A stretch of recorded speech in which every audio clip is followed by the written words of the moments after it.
¿Qué es el gozar y qué es el goce? Cuando amamos, ¿disfrutamos del amor o el amor nos disfruta? Del gozar al goce es un espacio para divisar esa línea pequeña entre el placer y el exceso.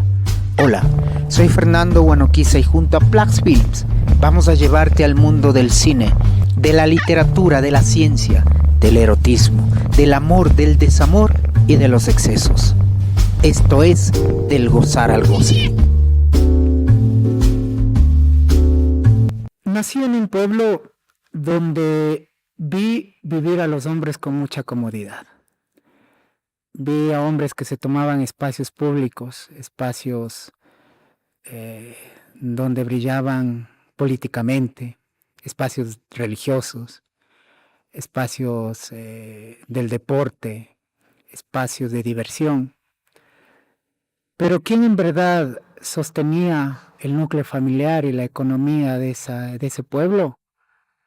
Eran las mujeres. Las mujeres eran quienes en verdad daban la cara y en verdad podían dar una estructura a toda esa sociedad, pero eran invisibilizadas por estos hombres que ocupaban estos espacios públicos.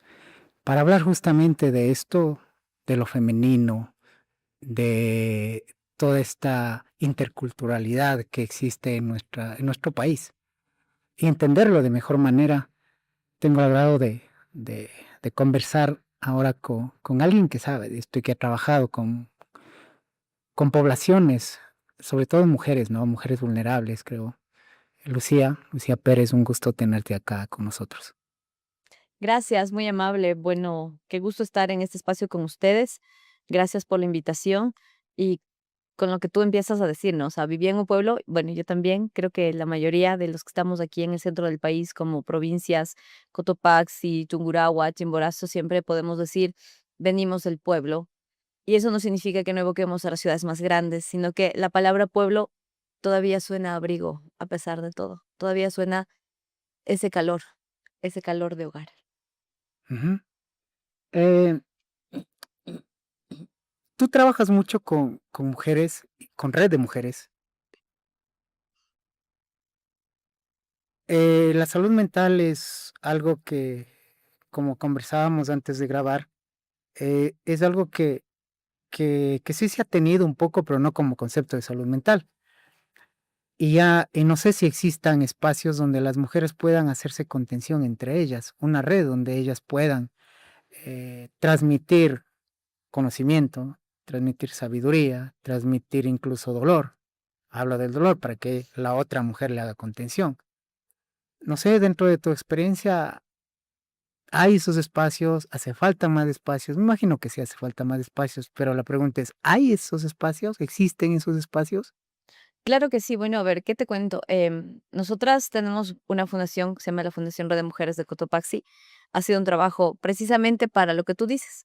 O sea, vamos a pensar en un espacio en el que tengamos para recibirnos, para sentarnos, para conversar, para reírnos, para llorar. Un espacio de apoyo, de contención, precisamente. Y uno de los temas tan bonitos que mencionas del tema de la salud mental, tenemos algunas compañeras que son psicólogas que forman parte de este espacio. Y y creo firmemente en que el tema de la salud mental, claro, no está tocado con la profundidad y con la importancia que deberíamos darle realmente. Sin embargo, considero que sí existen espacios, por supuesto, faltan un montón. Ojalá en cada lugar, en cada parroquia, en cada barrio existiera estos espacios como para acompañarnos, para estar, porque las mujeres no solamente em, tenemos un tema de decir estamos cansadas, o sea, por naturaleza y por este espacio que sí, todavía tenemos un tema de machismo por ahí que sigue marcando algunas cosas bastante fuertes, es decir, o sea, las mujeres, ¿cuándo tienen el tiempo como para decir ya no avanzo, estoy cansada?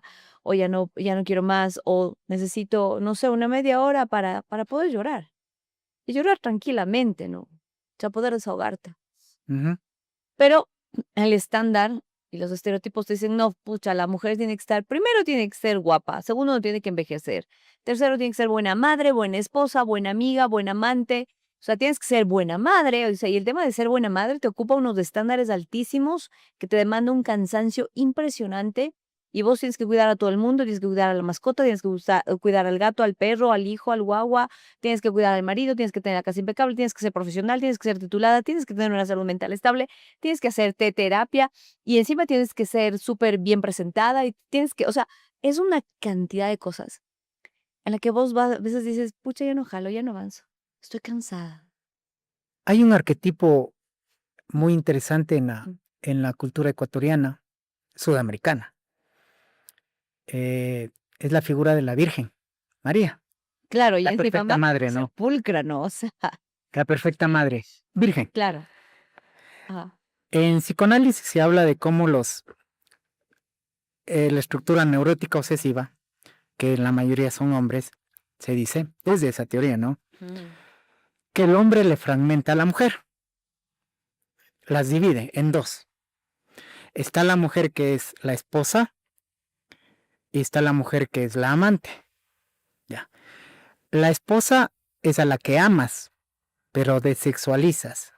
No tienes deseo sexual contra ella porque es la virginal, la pura, la madre de tus hijos. La abnegada. La abnegada, La la puta. dolorosa. Ajá. Y tienes a la puta, a la otra, a esta amante que no la amas, pero la deseas sexualmente, a la que está bien sexualizada. Entonces, esto se ve mucho acá y es muy complejo porque a la mujer la están dividiendo y la mujer es una sola, ¿no? Eres la amante también como puede ser la madre. Entonces, ¿qué es una madre perfecta? Tú decías todas esas cualidades. ¿Existe una madre? Bueno, verás, o sea, Creo que la madre perfecta es la que se cotiza, dicen. así como todas las cualidades que te he mencionado, yo creo que no solo son cualidades. O sea, también pasa mucho por los estereotipos que tú los mencionas también y que esos estereotipos nos cansan, nos lastiman.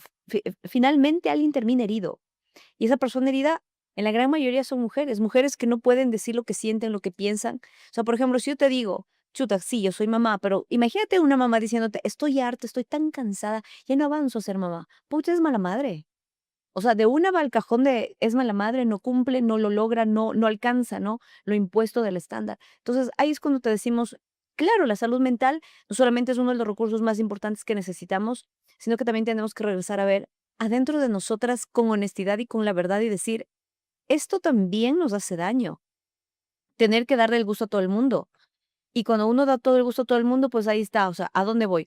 O soy la virgen que tú mencionas, que es una forma de ver las cosas y la vida, claro, la pulcra, la buena, todas las maravillas de vidas, La madre perfecta. y la otra, ¿no? Y la otra la que no. Entonces, no es ni lo uno ni lo otro, porque a la final las mujeres no nos vamos a dividir. Y yo creo que aquí sería un planteamiento interesante que a mí personalmente me ha costado mucho.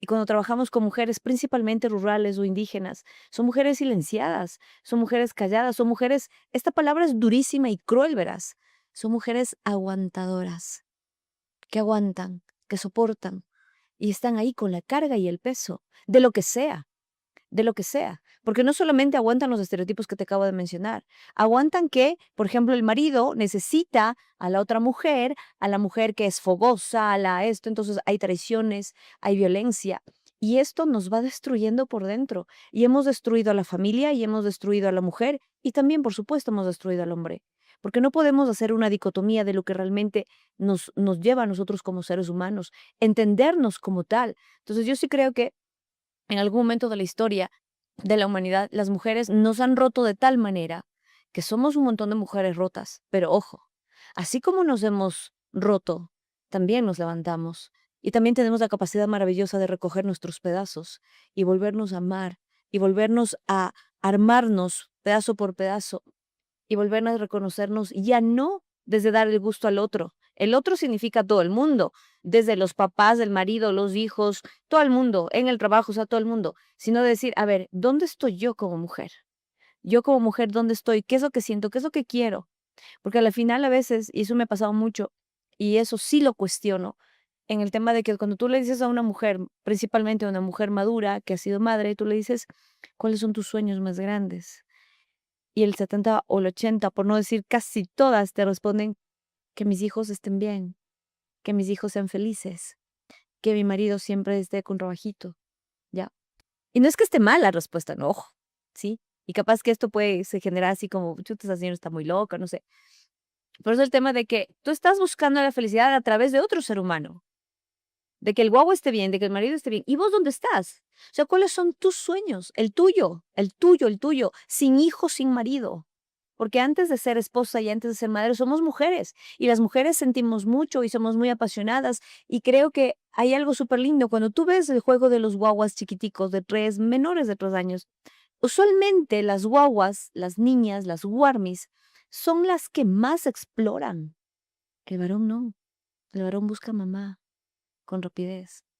Entonces, ¿en qué momento de la vida se nos va prohibiendo, cállate, mijita, no hables, no harás de enojar, no esto? Y vienen los no, y tienes que ser la bien portada y demás.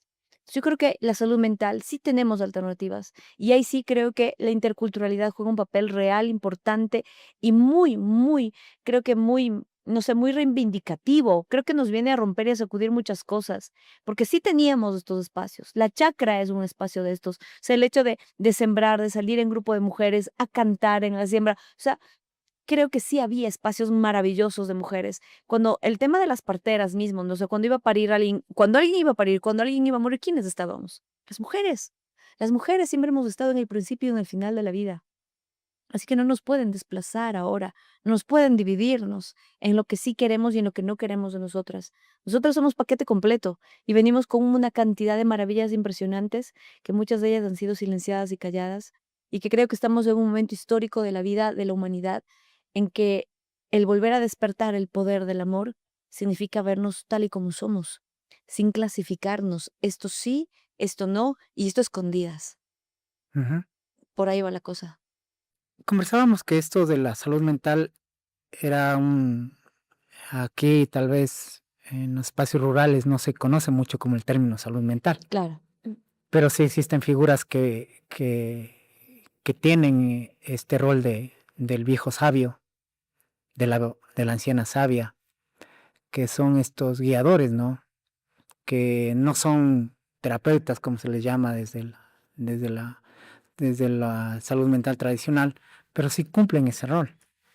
Eh, ¿Cómo llegar a estas poblaciones y hablarles de una salud mental eh, y no distorsionar todo lo que ellos también creen? Porque ellos, como tú decías, ellos ya saben qué es la salud mental, solo que le tienen desde otro término, desde otro concepto, de otras maneras de ver, de otra dinámica inclusive. No sé, ¿cómo nosotros entrar, cómo los psicólogos entrar a esas comunidades y no decirles, les empiezo a hablar de Freud, no saben quién carajo es Freud y tal vez ni siquiera les interesa? ¿Y cómo para qué? ¿Para qué? Claro. Claro. O sea, yo creo que hay una cosa súper linda que debemos como volver a conectar. Y creo que cuando yo te digo que es un tema de volver a conectar, es un tema de decir, a ver, ¿quiénes somos? ¿Quién eres tú? ¿Dónde naciste? Y cuando te digo quién eres tú, más allá de las típicas preguntas así como filosóficas que cuando uno tiene 18 años y tiene las crisis después de la adolescencia, dices, bueno, ¿y ahora quién soy yo y qué quiero? Es también el hecho de replantearnos y decir, a ver, yo he nacido aquí en Ecuador, he nacido en la provincia de Cotopaxi, soy una mujer que ha nacido en medio de las montañas, soy de la Tacunga, y entonces quiere decir que yo también sí necesito saber cuáles son mis raíces. Y las raíces de todos los ecuatorianos, de un 80%, según el último estudio de no solamente de las poblaciones asentadas aquí, el 80% tenemos raíces indígenas. Ujú. Nos guste o no nos guste, ¿sí? Pero el hecho de aceptarlas significa que tengo que regresar a ver de dónde vengo. Y ahí yo creo que personalmente he encontrado un camino muy hermoso, muy lindo, muy duro también. Muy duro en el sentido de que qué bestia, cómo le hemos enlodado y cómo les hemos quitado. Es como que nos hubieran cortado la cabeza. No solamente desde la época del Incario, sino también desde la época de la colonia, después de la colonia la independencia y después de la independencia esta época republicana de que todo el mundo quiere vivir un mestizaje con una visión eurocentrista y que nos digan cómo tenemos que vivir y que nos muestren que la comodidad y ciertos estereotipos y ciertos modelos de vida denominados exitosos son las formas de vivir. Y cuando alguien viene con algo totalmente distinto a eso, que yo creo que es una forma reivindicativa de hablar y de mostrar la vida, se muestran estos espacios como la interculturalidad. Y la interculturalidad no es una palabra trillada que está en la Constitución, sino que es una forma de vida. Y las formas de vida hay que entenderlas como esa dinámica social para vivir en equilibrio y en armonía. Y cuando hablamos de interculturalidad, hablamos no solamente de la importancia del Ayllu como familia, sino de todo lo que nos conlleva con principios filosóficos desde una cosmovisión andina que tiene clarita cómo percibe la vida. Entonces, estos principios te invitan a pensar en que somos seres complementarios, no porque algo te haya faltado al nacer, sino porque cuando llegas a este espacio, tú te complementas con el calor del sol, te complementas con el agua, con el urco, con la montaña, con la chacra, con la siembra, con la cocina. Si vas a ser mamá, te complementas con el guagua. No eres mamá si no hay guagua. No eres taita si no hay guagua. Entonces nos complementamos con todo eso. Yo me complemento con el cari y el cari con la warmi. Nos complementamos tal cual, como el sol se complementa con la tierra. Y no se pelean, sino que se sostienen en una dinámica de equilibrio perfecto. Y eso ya lo sabíamos. O sea, te estoy hablando de que esto ya sabíamos hace más de 2500 años atrás. Y ya vivíamos así. Recordarás que uno de los tesoros más grandes que tenían los pueblos originarios eran las huacas donde ahí se guardaban las semillas más lindas y bellas que teníamos de todos los granos. Eso era el tesoro más bello que hay. Ahora vos sabes que un tesoro puede ser, no sé, unos $2 millones guardados. Entonces, ¿en qué momento nos rompimos tanto? Donde, Tanto, ¿no? donde los simbolismos cambiaron y nuestros simbolismos dejaron de tener sentido. Claro. Entonces, tú dices, ¿cómo llegamos a la comunidad? Recordándolos quiénes somos. El problema es que a los pueblos y nacionalidades indígenas en algún momento les lanzamos un arquetipo de mendigos, pues. No tienes, no puedes, eres pobre, eres Ujú. discriminado, indio nomás eres. Sí, recordemos que en la época de la colonia, ¿quiénes nos colonizaron? O sea, no es que vinieron lo mejorcito de Europa a colonizarnos, Claro. ya, todo lo contrario. Aquí no había enfermedades, aquí nos bañábamos 2 veces al día, aquí había las cuencas de las aguas distribuidas de una forma equitativa. Por eso que no había pobreza, pues, no había pobreza. No se conocía el tema, la denominada pobreza. ¿Qué era la pobreza? Cuando tú y yo teníamos para comer, cuando vivíamos bien, cuando sabíamos nuestros roles comunitarios y nuestros roles claros en el Ayllu. Entonces, teníamos una dinámica de vida bastante distinta, ¿ya? Pero después nos vinieron, como yo te decía, nos vinieron y nos cortaron la cabeza y nos pusieron unas ideas bastante absurdas en la que el indígena o el que estaba en la tierra era lo peorcito, o sea, el peoncito. Entonces empezamos a discriminar y a darle un espacio de estrato social bajo. Y nos, y nos dieron las castas, pues. Nos dieron las castas y nos pusieron roles bastante basados en el tema de quién vale más y quién vale menos, no solamente por la cantidad de cosas, sino también por algo que ya empezamos a entender como la dinámica, el dinero y demás. Porque antes solamente había el tema del trueque y era maravilloso, vos choclos, yo papas, acá habas y comíamos juntos, Ujú. ¿ya? Y estas cosas fueron cambiando de tal manera que estos nuevos arquetipos sociales implementados creo que nos dejaron bastante vacíos, pero no han cortado las raíces. Y creo que ahí está nuestra esperanza. Entonces, el recordar estas raíces, quiénes somos, cuando te hablo de este principio de complementariedad, cuando te hablo de este sentimiento y principio filosófico de la reciprocidad, todo hay que dar para recibir. Y primero para que tú recibas, primero tienes que dar. Y siempre ha sido así. Vos siembras 2 papas y después de 6 meses cosechas y te dan 40 papas la tierra. La Mama te da eso. Ujú. Entonces siempre ha habido una dinámica del dar y el recibir y hablábamos tras cámaras del lenguaje del amor. Uno de los lenguajes del amor es la comida y en la comida hay un dar y recibir. Primero de la tierra, luego de las personas que cocinan, luego de la que te sirve el plato. Y estamos en esa dinámica todo el tiempo de la reciprocidad, pero también la estamos perdiendo. Ujú. Entonces, estas cosas que de complementarnos, de la reciprocidad, de ver cuál es la energía que emanamos, el emuná, bueno, si nos trasladamos hasta un pensamiento greco-romano, te estaría diciendo que sí, o sea, todas las religiones que nacen del judaísmo tienen este principio del emuná, que es el poder de la fe. Y el emuná finalmente es la energía que emanas. Como una mamá, ¿qué energía emana cuando le está abrazando a su bebé? ¿Qué energía está emanando cuando coges a tu guaguito? ¿Qué energía estás emanando cuando ves a tu pareja? Cuando le acaricias el rostro. ¿Qué energía estás emanando? Pues estás de pleno amor, de pleno amor. ¿Qué energía estás emanando cuando te estás contento de ver cómo come de rico? Te contentas al ver a alguien así. ¿Qué energía emanas cuando ves a los guaguas corriendo y metiendo bulla en el patio y gritan y la risa de los guaguas te hace reír a vos también? Ese es el poder de la relacionalidad, la energía que emanamos. ¿Ya? Y eso lo entendíamos clarito, no entendíamos la dinámica de la energía. Que se ha borrado un poco y que ahora se ha mezclado con un poco de pensamiento mágico es otra cosa, Ujú. pero sí lo hemos entendido y nuestras raíces sí lo entendían claramente. Y la correspondencia, ¿Cuáles son las acciones que haces? ¿Cómo correspondes a esta vida? ¿Cómo correspondes a esta experiencia humana? ¿Vas a empecinarte en hacer la maldad, en criticar a todo el mundo, en hacer daño a él por donde vas? ¿O vas a hacer el bien? ¿Cuál es la real naturaleza? Entonces estos principios nos dieron como un equilibrio y una armonía en las formas de vida. Pero claro, vino el poder de la comunidad, el poder de la comodidad a costilla de lo que sea y por encima de quien sea, el poder del dinero, y eso nos ha convertido en seres completamente envidiosos que solo queremos el poder. Y la competencia no estaba en quién es mejor ser humano, sino en quién tiene más. Ujú. Y ahí nos rompieron. Volviendo un poco a lo que decías sobre la mujer, sobre este deseo, cómo ellas están cumpliendo el deseo del otro, Ujú. más no su propio deseo. Creo que la gran mayoría de seres humanos vamos cumpliendo deseos del otro, más no nuestro propio deseo. Pero se ve mucho más marcado en el discurso femenino, Por las supuesto. mujeres. Porque como tú dijiste, le preguntas de mujer a una mujer mayor, adulta, le dices cuál ha sido su sueño o cuál es su sueño y dicen, sí, lo que tú dijiste, no, quisiera que mis hijos sean profesionales, que Que mis ellos hijos estén sean bien. esto. Dejé de ser mujer cuando me hice madre. Ese es un discurso también bastante común.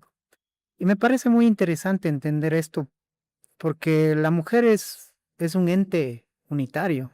Es también, la mujer es madre, la mujer es amante, la mujer es hija, la mujer es un montón de cosas. Eh, ¿cómo, cómo ir ayudando a estas personas? Porque sí, es una cuestión de ir encaminando los discursos hacia otro lado. Y digo ayudarles porque tal vez se perdieron de muchas cosas. Inclusive se olvidan de su propio placer sexual, Pero de por su supuesto. propio sentir. Yo conozco casos de pacientes que, que a sus 40 años, 30 años, 50, 60 nunca han tenido un orgasmo. Y es bastante, Y que han tenido 8 hijos, y que han tenido 8 hijos. 8, 7 hijos y nunca Y han de, tenido toma de y placer. de los cuales los 8 tal vez fueron producto de una violación que ellas ni siquiera sabían que era una violación porque creían que eso Es el era marido. normal, es el mal, Claro, y es el marido y tienes que aguantarte. aguantarte. ¿Cómo? ¿Cachas? ¿Cómo ir a este punto de darle otro sentido a esto y decir, a ver, cortemos con en esta cultura de violencia? Porque es una violencia. Terrible. to- Claro, o sea, ahora te puedo decir que sí, tenemos la ley 175 que te dice que, donde está tipificado los tipos de violencia, ¿no? Está tipificado ahí, te dice, sí, tienes violencia psicológica, violencia física, violencia sexual, patrimonial, política, Porque simbólica, ya cibernética, ujú, violencia política, pero más allá de eso, lo que tú mencionas, hay algo que hay que entender y hay que buscar en qué parte de la historia de la humanidad nos hicieron tremendo rollo a nosotras. O sea, en qué momento se convencieron de que la enemiga era la mujer y a la que hay que quitarle el poder, hay que quitarle el placer y hay que quitarle el rol donde estábamos. Recordarán ustedes que si empezamos a hojear un poquito, y les invito a ustedes, googleen, busquen en inteligencia artificial, no sé, pero busquen el poder de las mujeres de los matriarcados, de las sacerdotisas, ¿ya? Entonces, recordarán ustedes que en la escuelita, en algún momento nos dieron a conocer, por ejemplo, quién era la Valdivia. La Venus de Valdivia, ¿quién es? Es la diosa de la vida. ¿Y quién es la diosa de la vida? La mujer embarazada. ujú, Entonces, cuando una mujer estaba embarazada, era considerada una diosa.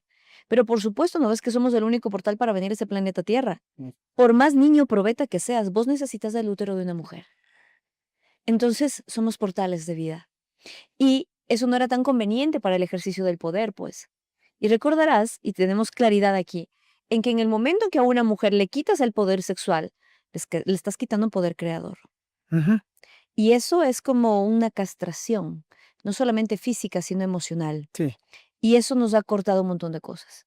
Porque al final de cuentas nuestros cuerpos femeninos nuestro cuerpo femenino es el único que tiene un botoncito exclusivo del placer, que es nuestro clítoris. bueno, tienen Y que ni las mujeres ni los hombres lo conocen. Sí, obviamente, tenemos muchos puntos más, pero sí, sí, sí. el único diseñado para el placer es el clítoris. Los hombres no lo tienen. Claro, y es interesante porque el clítoris está diseñado para el placer. Única y o sea, tu dedo estará diseñado para un millón de cosas, tu oreja está diseñado para varias cosas, y así todas las partes de tu cuerpo están diseñados para ciertas cosas. Sí, Pero las mujeres en nuestro cuerpo somos las únicas que tenemos el clítoris que está exclusivamente diseñado para el placer. claro. y está ahí. No tiene otra función que esa. No tiene otra función más que esa. Pero vaya usted a saber si las compañeras mujeres conocen dónde es el clítoris y para qué sirve. Si los hombres, si sus parejas conocen para qué sirve. Ya. Entonces, cuando nos han quitado este poder del placer, que también es un poder creador, y entender que la sexualidad es maravillosa y plena y es uno de los poderes tan bellos y tan maravillosos que es la única manera de crear vida. Sí, pero lo hemos ensuciado mucho Ujú. y le hemos metido mucha tierra encima y mucho lodo y le hemos animalizado y lo hemos destruido. O sea, ya no es tan espectacular ni maravilloso como debería ser, ¿sí? Entonces, antes, antiguamente, en varias culturas a nivel del mundo, había todo un ritual para la sexualidad, para la concepción de un ser humano. Era toda una maravilla. Solo el Imperio Otomano nomás, imagínate que los jueves de ciertos días de luna llena, cuando la mujer estaba ovulando, a ella se la tenía, pero así en el arito, lo más limpia posible, llena de perfumes, llenas de cosas, y buscabas a los mejores hombres porque no ibas a concebir con cualquiera. Entonces, date cuenta lo importante que era traer a un ser humano a este mundo a través del ejercicio pleno de la sexualidad. Era toda una maravilla, ¿no? Ahora es todo un relajo. Estoy Eso es leyendo, sí, tenaz. Sí. estoy leyendo un libro sobre la historia de la sexualidad en Quito, que me parece el autor es un historiador jurado. Y él habla de cómo las comunidades indígenas vivían una sexualidad mucho más abierta. No había la monogamia, no existía, no había un concepto de monogamia en sí. No. Eh, y claro, uno dice, wow, o sea, interesante. Entonces llegan a monogamia con el discurso religioso, con el discurso de poder. Un dios hombre, ¿no? Un dios hombre, un dios masculino. Y se quita a la mujer de esa deidad también, ¿no? Se le coloca en la deidad que ahora conocemos como la sufridora, la dolorosa, la madre eterna, la que sufre, la que es virgen. Y, y se quita a esta mujer diosa sexual, fértil, la de sexualidad, la que ella podía escoger a los con quien podía tener relaciones sexuales y embarazarse, y el hijo no pertenecía a un hombre, sino pertenecía a la A la comunidad. comunidad. ¿Ya? Entonces empieza la dinámica de poder y se empieza a hablar de una propiedad privada y ahí la mujer se convierte en propiedad del hombre. Así es. Y es muy fuerte y las mujeres no saben esto. Y ahí es necesario que se vaya educando, que se vaya educando y se vaya quitando todo este discurso represor que ha existido en las mujeres. Y siento que la religión ayuda en ciertas cosas, pero la religión también daña en muchas. Y mucho más de una religión monoteísta. Los musulmanes castran y les cortan Claro. el clítoris a las mujeres. Apenas antes de sus 3 años son castradas. Los ortodoxos judíos dan gracias a Dios por haber nacido hombre Ujú, y no haber nacido mujer. ujú. Los cristianos colocan a la mujer como en la dolorosa, como en la que debe criar a hijos cristianos buenos y no salirse de su rol de mujer criada para el marido. Siempre la mujer ha sido exiliada, relegada y no con derecho, porque es un derecho al placer, el derecho a tener placer sexual. Por supuesto. Ahora, ¿qué tan fuerte es cambiar todo esto y que estas nuevas generaciones de mujeres digan, no, ya no? Ya no es así, Ya no es espérate. así, vamos con otra cosa, no es por este lado.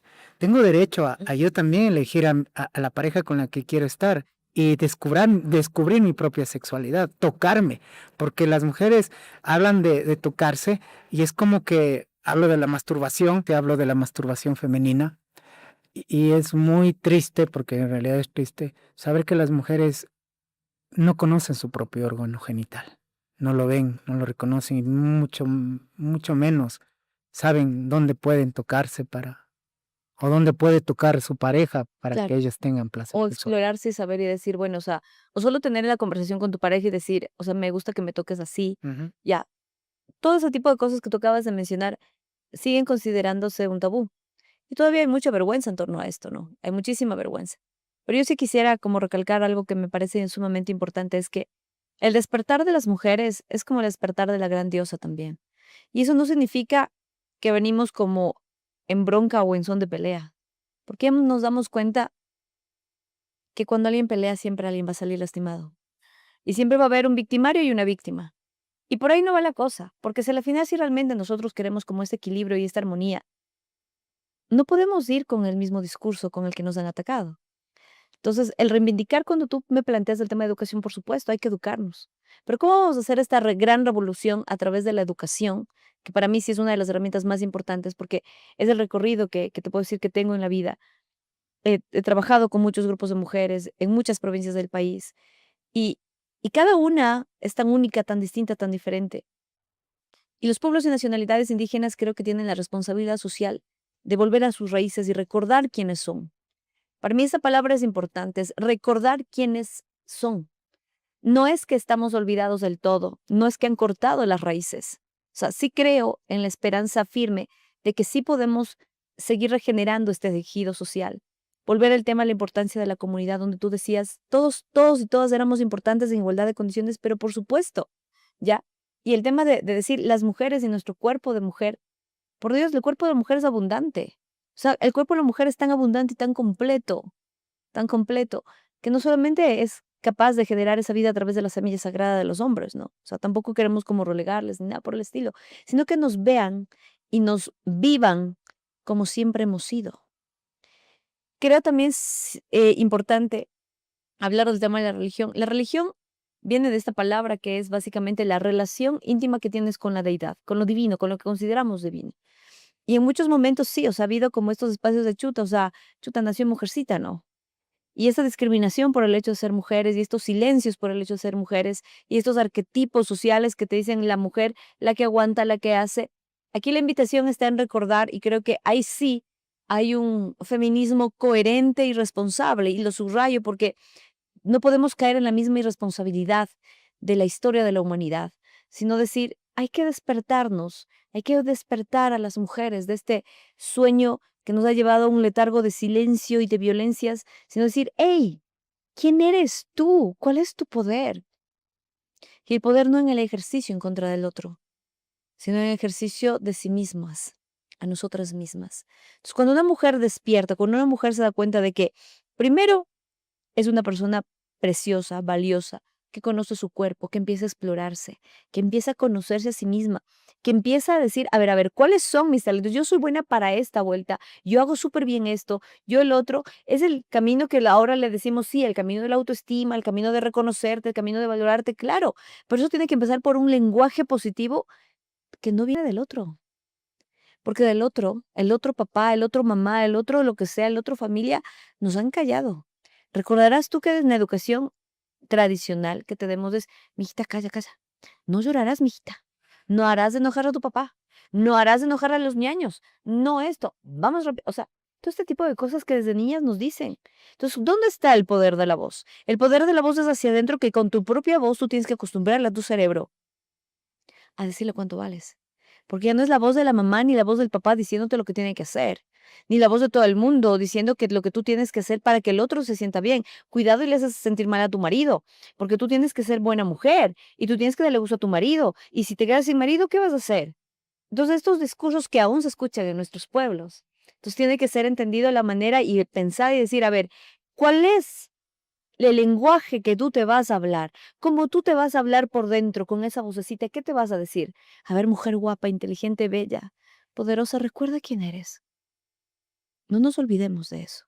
Ujú. Para mí una de las cosas más importantes en la salud mental es el poder del lenguaje, porque ahí está una de las gradas pioneras en la escalera que tienes que hablarte con tanto amor, porque uno espera que le hable bien el marido, uno espera que le diga, ay mamá linda, qué linda que eres, que le diga el hijo, uno espera que el papá le valide, que el papá nos diga, mija, tú eres lo más lindo del mundo, uno espera que la mamá le diga lo mismo, pero va y resulta que la vida no es así, o que nuestros sistemas de vida por las formas y sistemas de crianza, no es así. Entonces, como nadie nos ha dicho que somos ni inteligentes ni lindas, pues nos la creemos.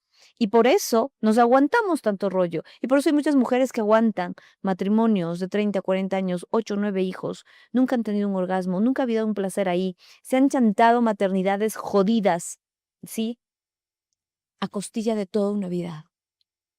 Y esas mujeres son las que tenemos que recogerlas. Y en sentido de recoger, no porque como que estuvieran tiradas. Recoger es en el sentido de que son mujeres rotas que tenemos que enseñarles a recoger sus pedazos y a ver que ellas solitas vuelvan a ver cuánto valen y los seres maravillosos que son.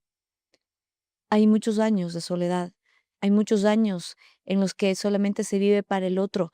Hay muchos años. Tú vas a las plazas, tú ves a los mercados. Sí. ¿Quiénes son las que se fajan ahí todo el día cargado el guagua? Vende y vende y vende. Yo he recorrido y me he puesto a contar en el Salto, en el Cantón La Tacunga. Tú vas un viernes de la noche, tipo 6 de la tarde, y tú cuentas cuántas mujeres son las que están vendiendo. Todas son mujeres. Ujú, Y todas son cargadas a los guaguas. ujú. Y todos están ahí, llueve, truene, relampaguee, sacándose el aire por sostener la vida. No la de ella, obviamente la de su criatura. Y ojo, no es que estoy diciendo que eso está mal, sino que eso duele mucho. Eso duele porque son mujeres las invisibles, las que nadie les ve. Y tú te das cuenta que son mujeres que finalmente sostienen la vida, no solo la del hijo, porque lo que están vendiendo es comida, sostienen la vida de muchos más. Y el hecho de decir, las mujeres sostenemos la vida, sí, es algo hermoso y maravilloso, pero también es un peso muy grande, que no debería pesarnos, sino debería decirnos, sostenemos la vida en conjunto, tú y yo sostenemos la vida. Lo que pasa es que romantizan eso. Claro. Hay un romanticismo desde esta parte de la entrega, que es claro, o sea, que es una mujer virtuosa, por tu virtuosidad se viene desde la mujer que entrega la propia vida por los hijos, que bueno, está bien. Pero como tú dices, a veces esta exigencia de la madre perfecta es también un peso muy fuerte en la figura femenina, porque ¿qué es ser una madre perfecta? Como tú decías, es de esto, pero también una madre muy perfecta termina psicotizando al niño, lo vuelve psicótico. Pero una madre que comete errores le coloca al niño en este lugar de la cultura del deseo y saber que tiene que hacer las cosas por sí solo. Así es. Entonces, entonces la madre perfecta es medio extraño decir perfecta, ¿no? Yo creo que La sí, porque, imperfección claro, puede hacer la perfección, por decirlo así. claro, o sea, yo creo que no hay madre perfecta, y te lo dice una mujer que es madre, y que yo he tenido, o sea, yo me he fajado días llorando a ver si soy buena madre o no. Sí, y muchas mujeres caen en crisis con Sí, eso. Muchas mujeres porque caen en dices, crisis. Yo pucha, tengo mujeres ahora crisis. soy mala madre, por muchas razones, porque, o sea, no le vi, porque esto, no sé, cualquier cosa. ¿Te has Ya, cuestionado tu maternidad? pero claro que me he cuestionado, mucho más cuando he tomado decisiones medias rayadas que he tomado en mi vida, porque ahora te puedo decir que no me arrepiento, no me arrepiento y es más, digo, o sea, qué bacán que pude hacerlo frente a muchas críticas sociales. Por ejemplo, sacarle a mi hija del sistema educativo, ¿ya? Imagínate lo mala madre que era cuando dije, no creo en el sistema educativo. Y el sistema educativo creo que ha cambiado más de 200 años atrás, desde la revolución industrial, nos viven diciendo que es la misma cosa todos, o sea, No. pero por favor, eso tenía que haber cambiado. Y Claro. la dinámica de nuestra formación sigue siendo la misma. O sea, nos dicen que usted tiene que ser, aprenda en silencio, cállese la boca y obedezca, y llene el libro, y pague por eso. Y punto. Y, o sea, y esa es la dinámica que tenemos en el sistema educativo, ¿ya? Hasta que un día dije, no más, no más, y le saqué a mi hija del sistema educativo llorando, llorando, llorando, llorando, porque decían, pero ¿cómo le vas a quitar la educación a tu hija? ¿Pero qué te pasa? ¿Pero qué mala madre eres? Y toda la carga que eso era. Por eso te digo, llorando, llorando lo hice, Es que no es una educación, es una alineación. y es un adoctrinamiento increíble. Claro, no es Entonces, educación. ahora te puedo decir que estoy contenta de lo que hice. Y ya, obviamente, ya no soy una mala madre, sino que creo que soy una madre que le he dado alternativas distintas. Y que Exactamente. ella va a tener la capacidad de decidir y que tiene un proceso de razonamiento lógico y que lee mucho y que su infancia ha sido bonita. Porque como niña ha comido, ha dormido y ha jugado, que es lo que tienen que hacer los niños. Y ha explorado. Y ha tenido que fajarse en aburrimiento, por supuesto, y ha tenido que pasar por situaciones complejas para que las aprenda a resolver. Y lo ha hecho. Entonces yo te digo, si yo me muero hoy, ella puede. Entonces la he hecho independiente. Ujú. Y creo que la mejor manera de ejercer una maternidad y una paternidad responsable es que hagas guaguas independientes. Niños y niñas con una capacidad de razonamiento impresionante. Niños y niñas con una inteligencia emocional responsable de sí mismos y de los otros. Porque ahora vemos un montón de niños crueles, un montón de niños que llegan a defenderse y a pelear con todo el mundo, porque no son vistos en casa, porque no son valorados, porque están criándose solos, porque ahora se crían con TikTok.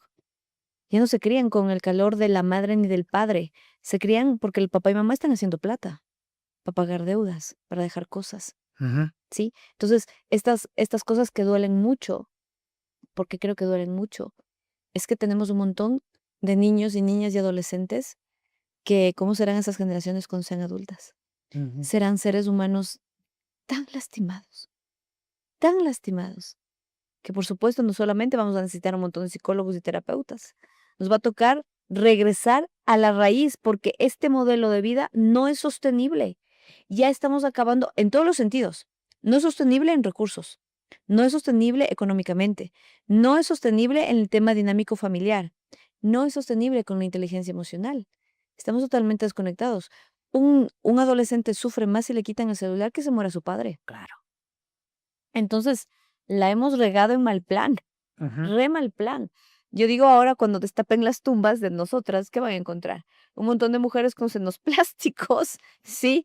Y con tanto miedo a envejecer, pero no estamos recordando las cosas que eran maravillosas y lindas, de estas maternidades y paternidades que también fueron estigmatizadas y que también nos vendieron estereotipos del padre modelo y de la madre modelo, que no existe. Ujú, Creo que todo eso no existe. ujú. Lo que tenemos es lo que somos ahora y yo les invito a regresar a la raíz. ¿Cuál es tu raíz? ¿Qué te hace feliz a ti? Y a mí me he preguntado muchas veces y claro, cuando a veces me dicen, bueno, Lucía, ¿a ti qué te hace feliz? Y todo el mundo espera que te digan, pucha, mi hija, mi marido, y digo, yo, yo, porque con hija, con marido o sin marido, yo tengo que ser feliz. La Exacto. felicidad es una decisión, eso no significa que no ame. Ujú. Yo amo y mucho, Sí. pero me tengo a mí. Y creo que la mejor manera de ayudar a las mujeres es ayudarles a que ellas crean que ellas son su propia medicina, Ujú. porque nosotros somos medicina y cada uno lo es para sí mismo. Y creo que recordarle que una mujer es su propia medicina y decirte, ve flaca, tú eres tu propia medicina, tú vas a hablarte con amor, tú vas a hacer tu propia aprobación y tú te la vas a fajar desde el amor propio y este amor propio que nos cuesta un montón porque todo el mundo nos ha dicho que tenemos que hacer lo mejor para el otro y para los demás. Ahora yo no tengo cargo de conciencia de ir a comer algo rico sola, ni pegar un postre sola. ¿Por qué razón? Porque me elijo a mí. Y no me hace una mujer egoísta. Me hace una mujer que si yo me amo bonito a mí, voy a amar más bonito a mi guagua y a mi marido, Al otro. al otro. Pero si yo soy una mujer aguantadora y aguantadora y aguantadora, pues me voy a deformar, porque lo único que hago es cargar y cargar y cargar. ¿Y en qué momento voy a explotar? ¿En qué momento voy a decir ya no avanzo? ¿O en qué momento simplemente voy a desfallecer cargando todo el mundo? Y ya no amas al otro, sino que solo los aguantas. Exacto, ya no los amas. Los Te aguantas. chantas al otro, te aguantas y te aguantas todo. Te aguantas el trabajo feo que tienes, te aguantas las malas caras de todo el mundo, te aguantas la mala cara de la suegra, del suegro, te aguantas la mala cara de la familia, te aguantas la mala cara de tu marido que se verle al amante y tú lo sabes, Ujú. pero tienes que vivir de la apariencia.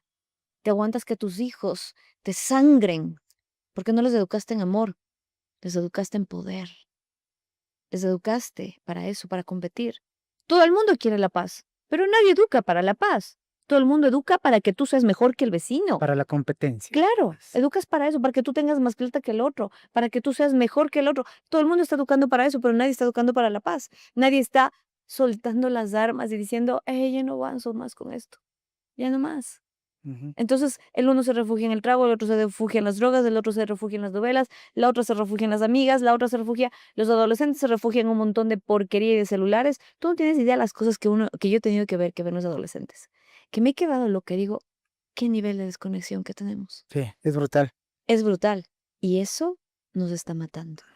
Entonces, la verdadera revolución es volver a regresar al poder del amor. Y creo que hay muchos lenguajes del amor. Uno, sin duda, es la cocina. Anda vos a cocinar con tus guaguas.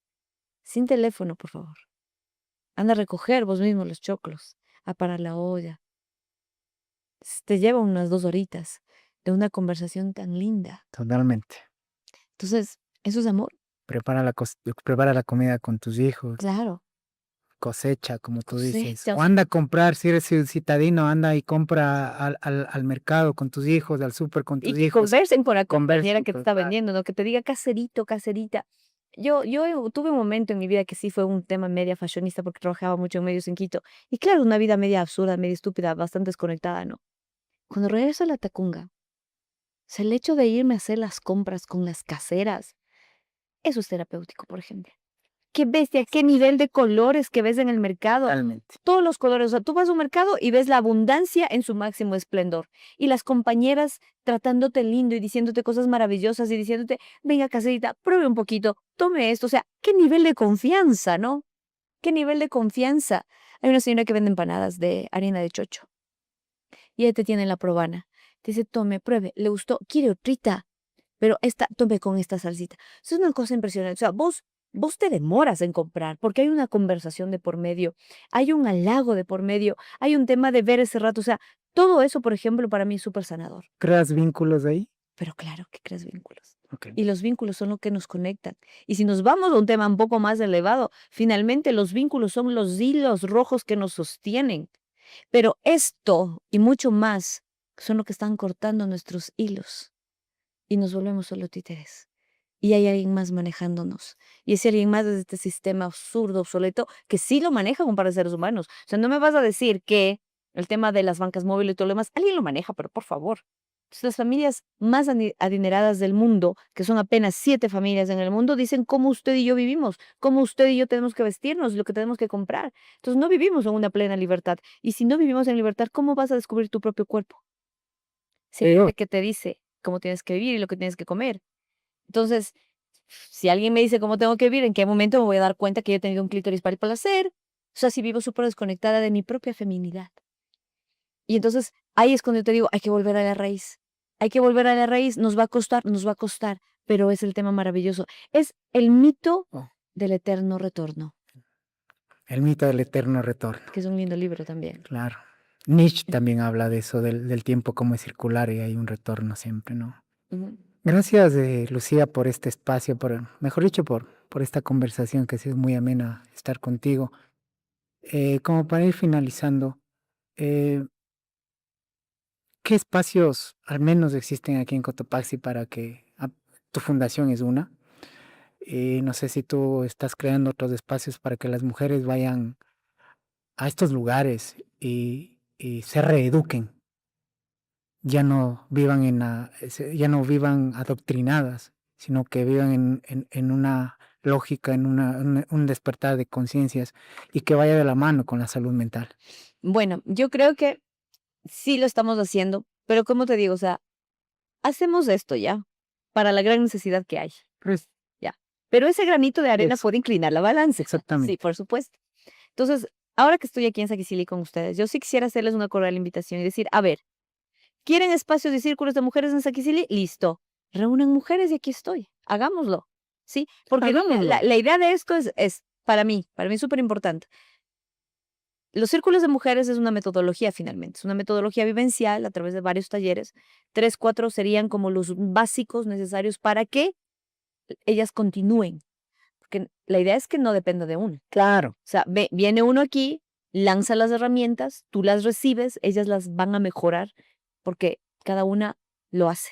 Definitivamente. Yo vengo, entrego un par de herramientas, lanzo por ahí, enseñamos cositas, llega acá, ustedes mismos las van a transformar y están listas para sostener sus propios círculos de mujeres. Y vaya y abran la comunidad. Y vaya, hágalo con las tías, con las que nos caen mal, con las primas. Porque a veces en la propia familia andamos en relaje, ¿no? Ya. Y eso también es una desconexión, porque no nos aceptamos y vivimos heredando dolores de tátaras y tátaras abuelas de ahí. Entonces eso también hay que ir sacando. Entonces, ¿queremos hacer círculos de mujeres en Saquicili? Listo.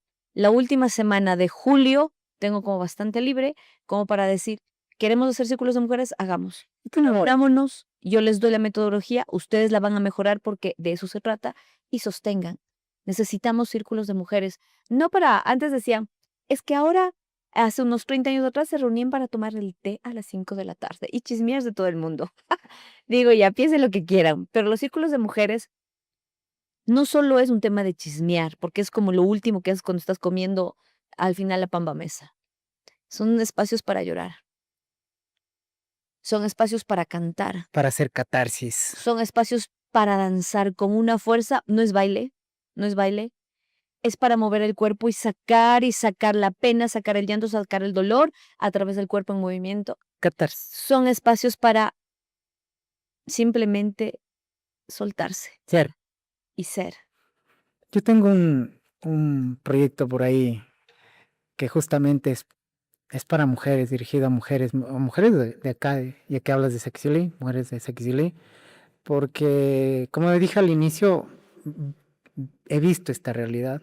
Me ha costado mucho entenderlo porque desde mi discurso y desde mi rol como hombre macho, ha sido una. Ojalá hombre nomás, ya macho ya no. Exactamente, por eso voy, macho como la tenía.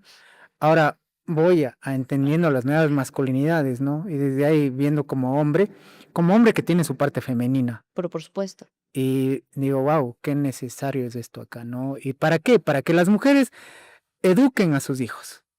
Porque ¿quién cría machos? La madre. La madre. La madre cría machos porque la madre es del discurso, está más ahí. El padre es la figura que también obviamente está ahí, ¿no? Por supuesto. Ya, pero Sí. la madre es la que cría, la que está mucho más tiempo ¿Qué con el puedo niño. decir? O sea, ahí sí te voy a decir algo importante que te invito a la reflexión. El tema del machismo nos carcome a los dos, hombres y mujeres. Por Sí. supuesto. Sin embargo, Usted cuando decimos, sistema. claro, pero cuando decimos el tema de la mamá, claro, si, finalmente le sigues lanzando el rol de educar solo a ella, ¿no? Que sigue siendo la misma carga. Entonces, yo creo que nuestro sistema está pariendo un montón de machitos porque nuestro sistema nos ha quitado el poder del amor a hombres y mujeres. Sí. Y ahora la realidad es eso, volver a despertar en el amor, Ya. en un amor consciente. Por eso te digo, lo ideal sería que los hombres de nuestra generación empiecen a cambiar el chip y empiecen a Y también tener, hay que hacer círculos de hombres. ya, por supuesto, eso es tan necesario, los círculos de hombres, para dejar de tener círculos de hombres que van reuniéndose los fines de semana y beber, a pegarse la chuma. Eso es muy necesario. Y claro, y que las nuevas generaciones, este círculo de mujeres, tengan otro discurso y vayan diciendo, a ver, esto es ser hombre y esto es ser macho, que es cosa distinta. Entonces vas educando a estas nuevas generaciones, ¿no? Entonces es muy importante verlo, conversarlo, hablarlo, ponerlo ahí en la palestra, que se hable de esto, que ya se deje de estigmatizar, de ver a la mujer feminista como la enemiga, sino como la compañera, verla como la que nos va a ayudar a reeducarnos también a los hombres. La ¿no? que viene a despertar. La que viene a despertar. La que viene a despertar desde el poder del amor. Para mí esa es la parte coherente, súper coherente, porque yo no voy a irme a pelear contigo a través de la violencia. Si tú y yo hemos sido víctimas de violencia. Tú por ser hombre y hacerte macho, yo por ser mujer y ser supuestamente la débil de ciertos roles. Entonces los dos estamos heridos. Claro, solo que a nosotros no nos dejan llorar, ¿no? Claro. Y entonces, pero igual, en el tema del círculo de varones, que también lo hemos hecho, yo desde mi feminidad, hemos hecho, y lo creo urgente y necesario, porque he visto hombres romperse tanto y llegas a ver al niño chiquito, ¿no? Al niño abandonado, que le tocó chantarse ser macho desde sus 5 añitos, desde sus 6 años, y se aguantó tantos llantos que cuando explota, por Dios, qué nivel de decir, wow, cuánto nos hace falta tener círculos de varones, que también estoy dispuesta a colaborarles cuando quieran, cuando sea, desde mi feminidad. Entregaré las herramientas para que ustedes desde su masculinidad lo tomen, lo reciban y lo transformen. Porque si necesitamos hombres que lloren, necesitamos hombres que se desahoguen, necesitamos hombres que se abracen tanto y dicen, no, es que me voy a ser maricón. No, no, no, no, no, no. O sea, por Dios, un hombre con la capacidad de abrazar y de tener entre sus brazos a otro hombre roto y reconocerlo como amigo, como hermano, como hijo, como papá, como abuelo, es sanador. Y si un hombre sana, y si una mujer sana, estamos en el camino correcto de poder salvar esta humanidad. Ya no solo nos han cortado la cabeza, ahora vienen por nuestro corazón. ¿Cuántos hombres nunca han tenido la experiencia de sentir el abrazo de papá? El sentir o verlo a papá roto en algún momento y también verlo humano, o el sentir que tu padre te acaricia con ternura y que te da fuerza, valor desde esa caricia. Casi, es brutal. Poquísimas. Muchas gracias, Lucía, te agradezco mucho por a ustedes por el espacio, ya saben. Para terminar, quisiera leerles algo de Eduardo Galeano, que habla mucho sobre las mujeres y las mujeres indígenas, sobre todo. Hay una historia cortita que habla sobre una mujer de la Amazonía. Fue en la selva, en la Amazonía ecuatoriana. Los indios Shuar estaban llorando a una abuela moribunda. Lloraban sentados a la orilla de su agonía. Un testigo, venido de otros mismos, preguntó: ¿por qué lloran delante de ella si todavía está viva? Para que sepa que la queremos mucho.